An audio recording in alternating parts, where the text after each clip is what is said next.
Seja bem-vindo, doutor, doutora, que quer se tornar perito e perita judicial. Eu sou Ana Caroline, sou dentista formada já há 10 anos e eu sou perita e eu quero contar para vocês aqui nesse vídeo o que me fez virar perita, por que eu segui nessa carreira e eu tenho certeza que também vai te interessar.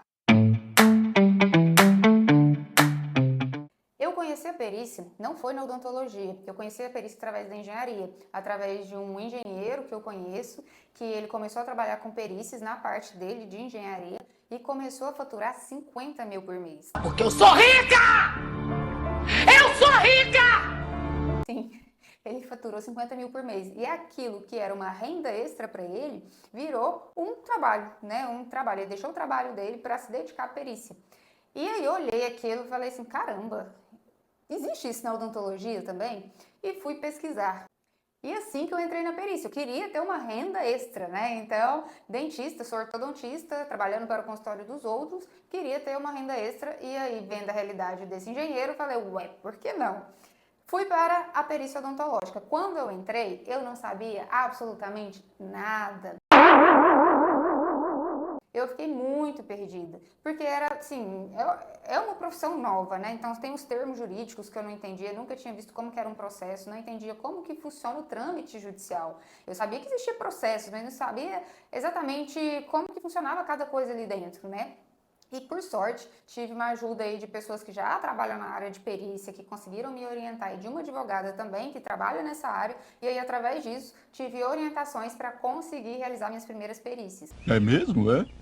Foram muitos desafios desde então, porque surgem, né, coisas novas a cada tempo. O que é fazer uma perícia na odontologia? Quando acontece um processo, né, que o paciente ele vai levar o dentista na justiça, o juiz que tem que fazer a decisão daquele caso, ele não é dentista. Ele não sabe se o que o paciente está alegando de fato aconteceu ou se não, ele não tem como saber. Então ele precisa de um especialista naquela área, de alguém que entenda daquele assunto. Quando eu falo especialista, não necessariamente com especialização, mas assim, ser um dentista. Ele precisa de um expert que entenda, né, daquela área para ajudá-lo a tomar a sua decisão. Precisa entender se o que o autor alega de fato aconteceu e em qual gravidade aconteceu, porque muitas vezes acontece, mas não na gravidade que às vezes o autor está alegando, né? Então, ele precisa entender se teve realmente um erro odontológico ou se são apenas falácias ali contra o dentista. E quando isso acontece, ele vai lá no banco de peritos e procura dentista. E aí ele nomeia um dentista que vai fazer um laudo para ele técnico,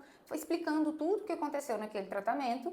E aí, com base naquele laudo técnico, ele consegue tomar a decisão dele. E é isso que nós fazemos, né? Então, existe perícia em todas as áreas. Então, existe perícia médica, existe perícia na parte de engenharia, existe perícia na parte de psicologia. Então, todas as áreas da contabilidade, todas as áreas têm perícia. E a gente está falando aqui da perícia odontológica. O que acontece? Como aumentou demais os números de processos, né, no Brasil todo, aumentou muito a demanda por peritos judiciais. Porque quando a gente tem um processo, nós podemos ter a atuação do dentista em 3 esferas. Uma como perito, que é aquele que é nomeado pelo juiz, e como assistente técnico, que é aquele que vai auxiliar alguma das partes. Pode ser tanto a parte autora quanto a parte ré, né? Quanto a parte que está sendo ré ali do processo. Então, aumentou muito. Então, em um processo, você tem possibilidade de trabalhar em 3 esferas, tanto como sendo neutro ali para o juiz, como sendo da parte autora, como sendo da parte ré. E aí, entendendo essa dificuldade que a gente tem, principalmente nas primeiras perícias, quando a gente tem laudos impugnados, quando a gente precisa fazer uma previsão de honorários, ou quando a gente precisa solicitar o recebimento, né, daquele trabalho que a gente já fez,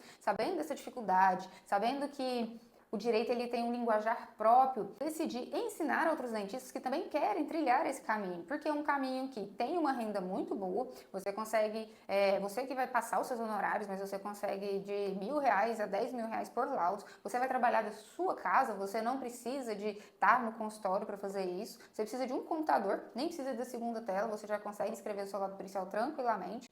Então, e tem a flexibilidade de horários, que você vai estar lidando com prazos, né? Então, geralmente, o juiz dá aí 20 dias úteis para você confeccionar o seu laudo. Então, dá para você trabalhar tranquilamente.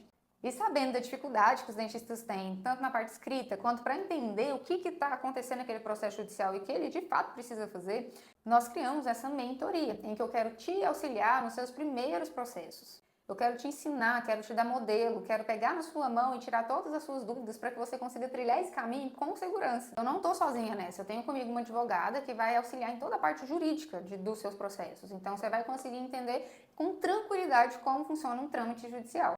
E assim, aprendendo ali nos seus primeiros processos, tendo toda essa orientação, você vai conseguir com muita tranquilidade seguir nesse caminho da perícia judicial. Aqui eu não estou te propondo um curso gravado que eu jogo as aulas no seu colo e vazo. Não, eu vou estar realmente pegando na sua mão e te orientando no seu processo judicial, na sua nomeação. Então, se você quer uma orientação de verdade de como fazer os seus primeiros processos judiciais, clica aqui, fala comigo que será um prazer imenso te ajudar nessa jornada.